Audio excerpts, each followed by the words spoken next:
Hi, in this video, you're going to learn how to make a YouTube thumbnail using the free photo editing software, GIMP.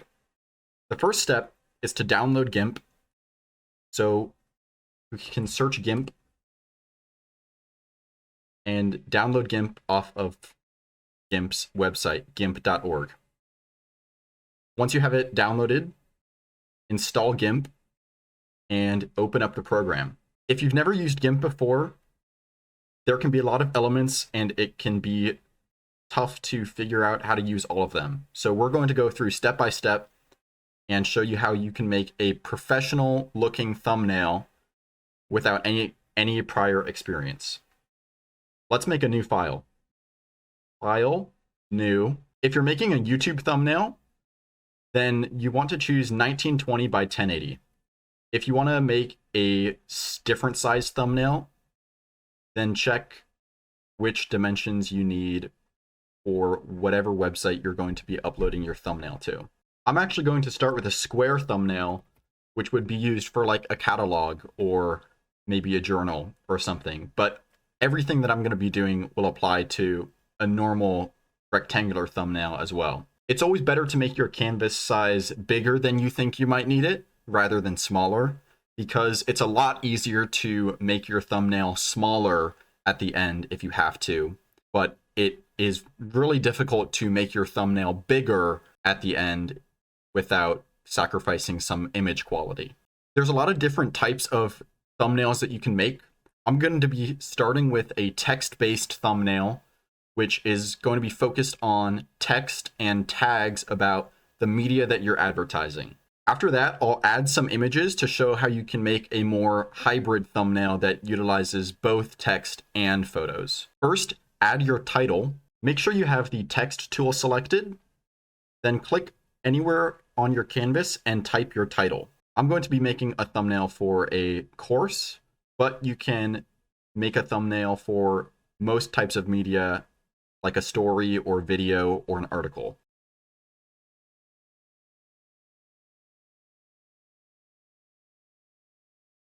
Okay, our title is in blue and I want it to be in black. So I'm going to select all. So I can click and drag, or you can use Control A, and I'm going to come to this color palette and change to black, and that will change the text to black. I also want this text to be centered.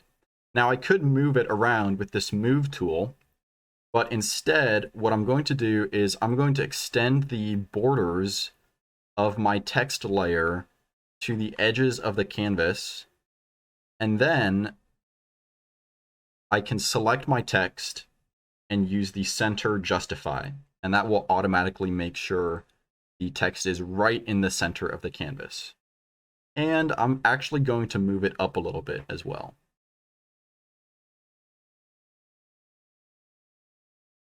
I'm also going to make this text a lot bigger because I want it to be the first thing that people see when they see this thumbnail. And let's extend that border. The font I'm using right now is Segoe UI Bold. I really like this font because it has a really professional feel. But if you're looking for something more eye-catching, you could use Impact. For now, I'm going to stay with this font. In a text-based thumbnail, the main elements of your thumbnail are going to be your title and the things that are describing the thing you're advertising, which could be your tags or descriptors. So think of a couple tags or descriptors to describe whatever you're advertising and write them in bullet points below your title. So for this course that I'm advertising, a couple things that we do in this course are writing, grammar, audience insight,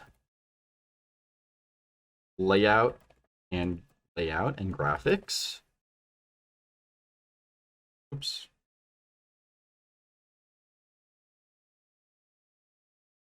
Professional reports, and oral skills.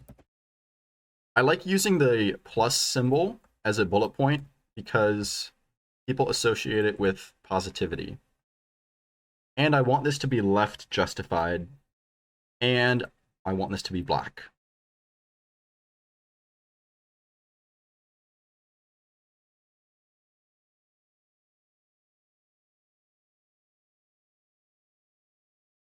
Now people know what this course is about, but our thumbnail still looks very plain. So let's do a couple things to make it look fancier.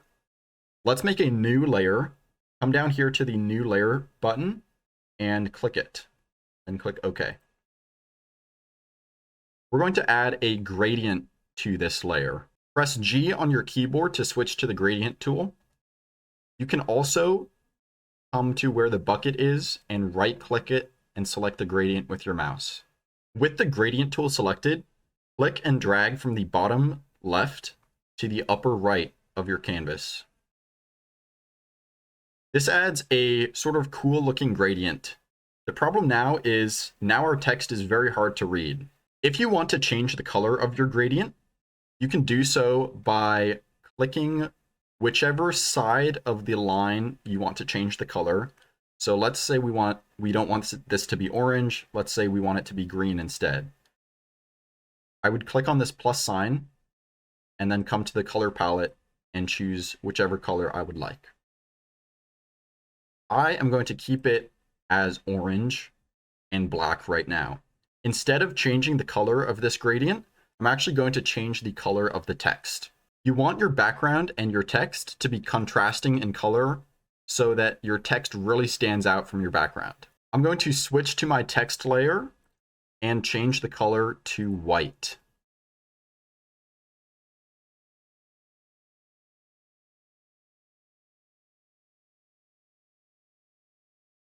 If you're ever working and you find that a lot of stuff is selected, you can always unselect everything by coming up to this select and clicking none.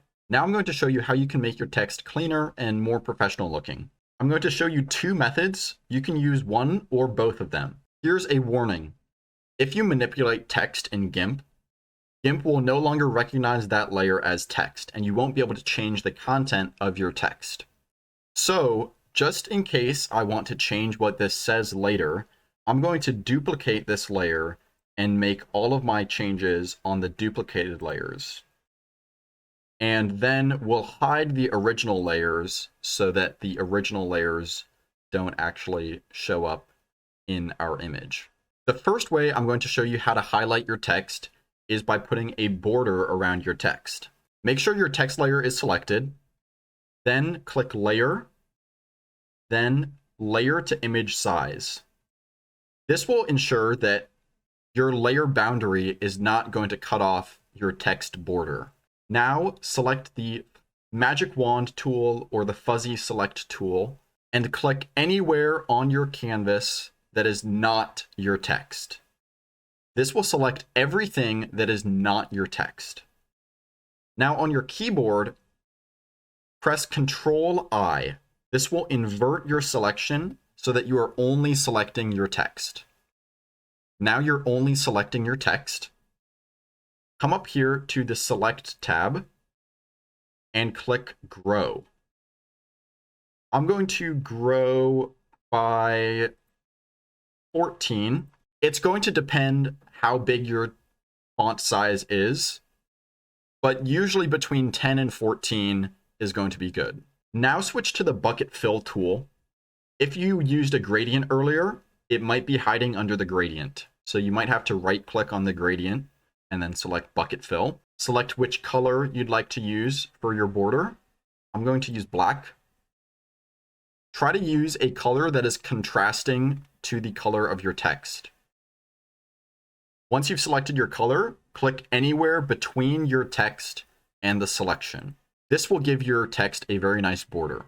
You'll notice if you have letters with holes in them, like a lowercase e or an O, you will have to manually fill in these holes. Let's deselect our text and see what our image looks like. Great. I'm going to do this with the tags now. Select the layer, go to Layer, Layer to Image Size, select the Magic Wand tool, click anywhere that is not the text, press Ctrl-I to invert your selection, come to the Select tab, click Grow, grow your selection, choose your color, choose the Bucket Fill tool, and make your border. Now I'm going to go in and fill in all of these holes manually. They're a little bit small, so I can zoom in on my image if I would like to.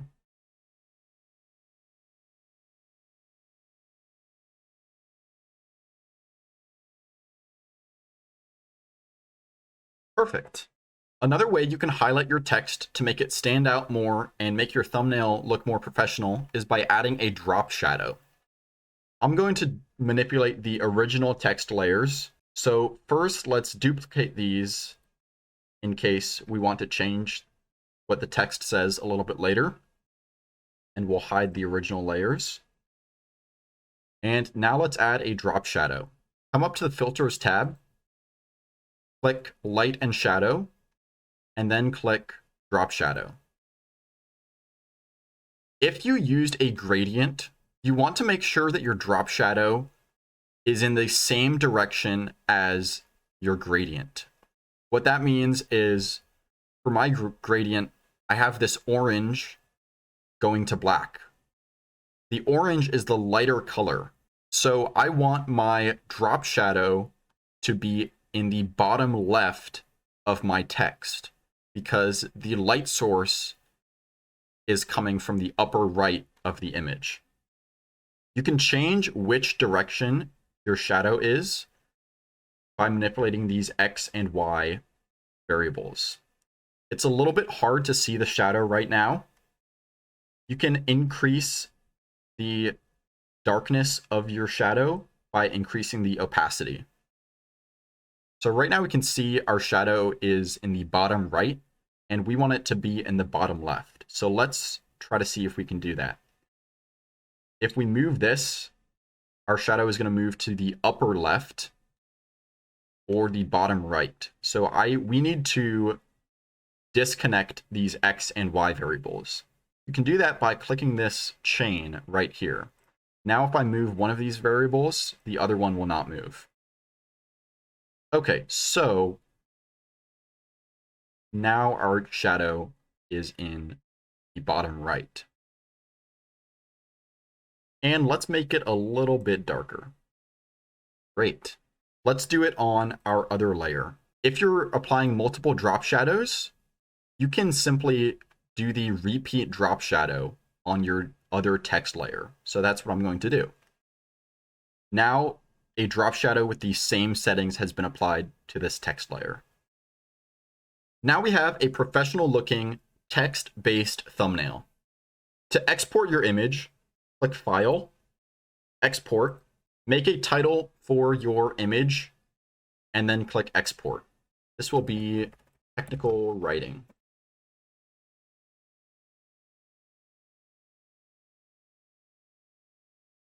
Now, this type of thumbnail might not be exactly what you're looking for, so I'm going to make some changes to this thumbnail to show how you can make a more image-focused thumbnail instead. The first thing I'm going to do is actually change the canvas size to a rectangle to show what this might look like for a YouTube video.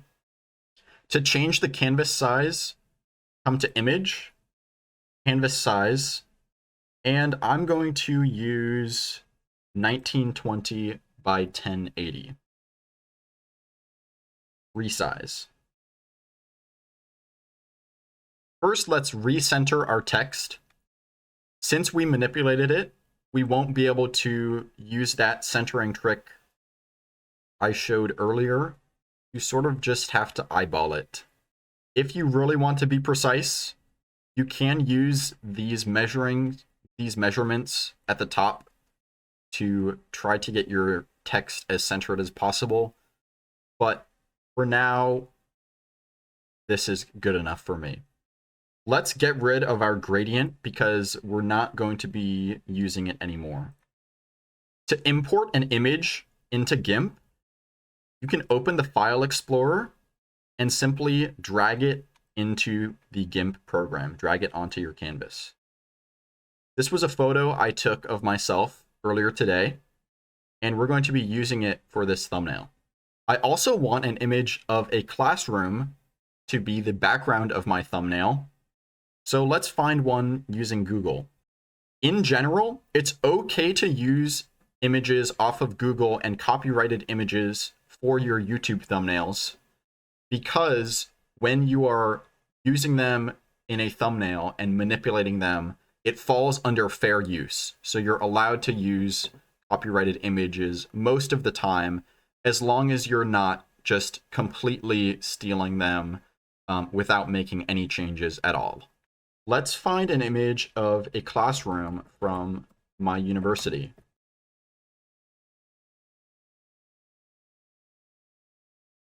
Let's go to images.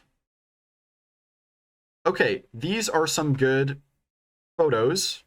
One important consideration when you're getting photos off of Google is your thumbnail is probably going to be pretty large. And a lot of photos are not actually very large in terms of image size.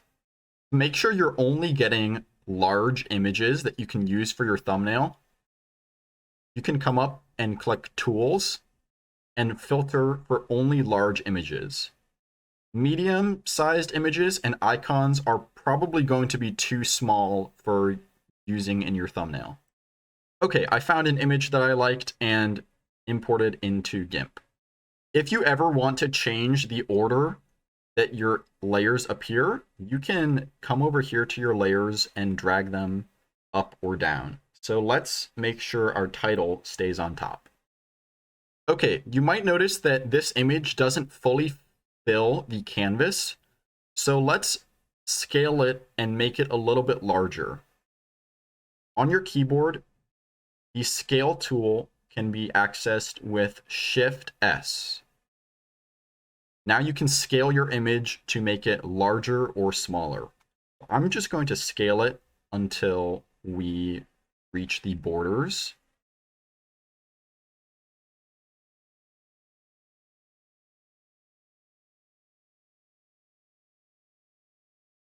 Press Enter or click Scale to confirm your scale.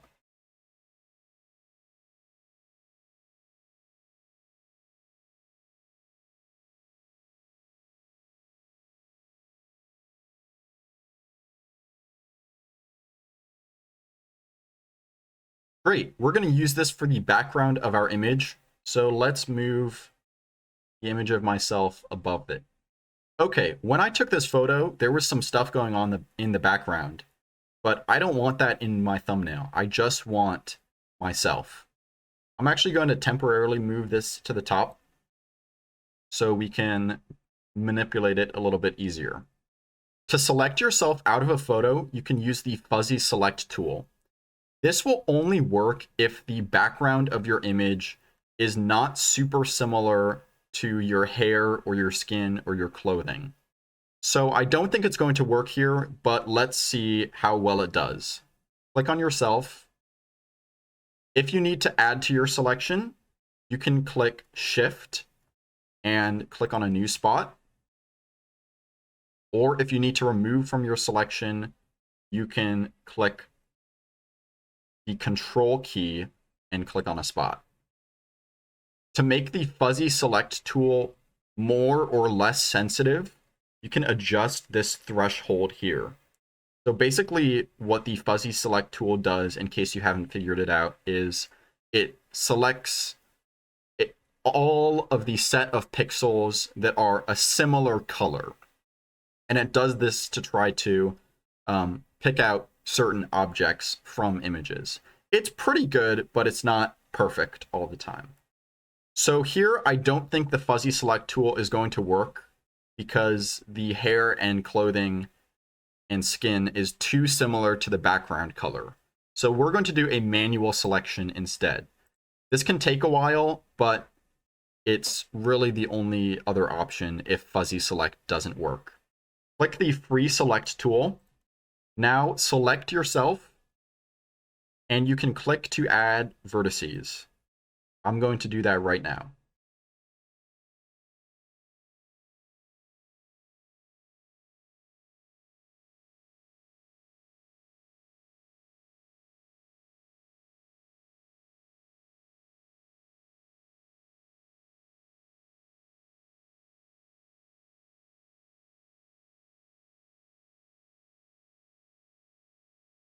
Okay, now that I have myself selected, I'm going to press Control C to copy myself. Now Control V to paste myself. And now come down here and click this green box to put yourself on a new layer. Now you can hide your old layer and it will just be yourself.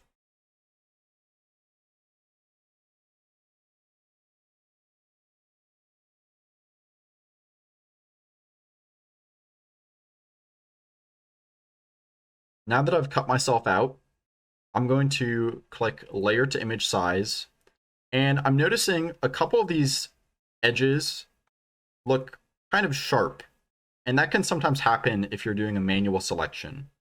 So I'm going to come in with the eraser and soften up some of these edges just a little bit. Use a brush that has some sort of gradient. So one of these three would work, but this one would not work, for example, because anything within the eraser selection would be completely erased.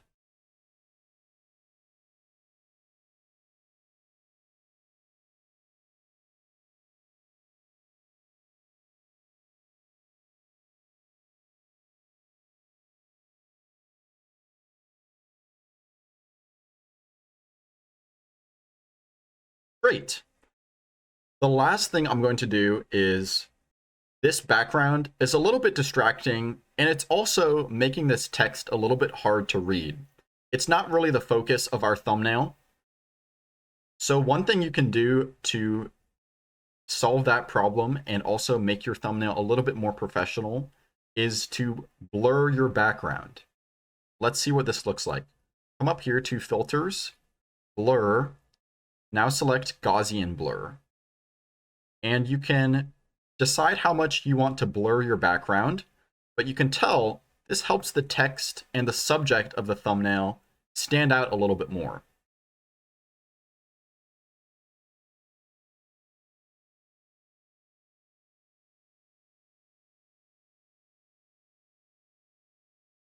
I think this is a good amount of blur for this thumbnail, so I'm going to use this.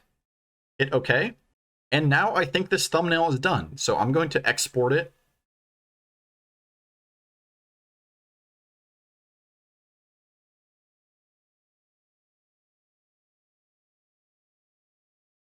And now I can use this to advertise my technical writing class. I hope this guide was helpful, and thank you very much for watching.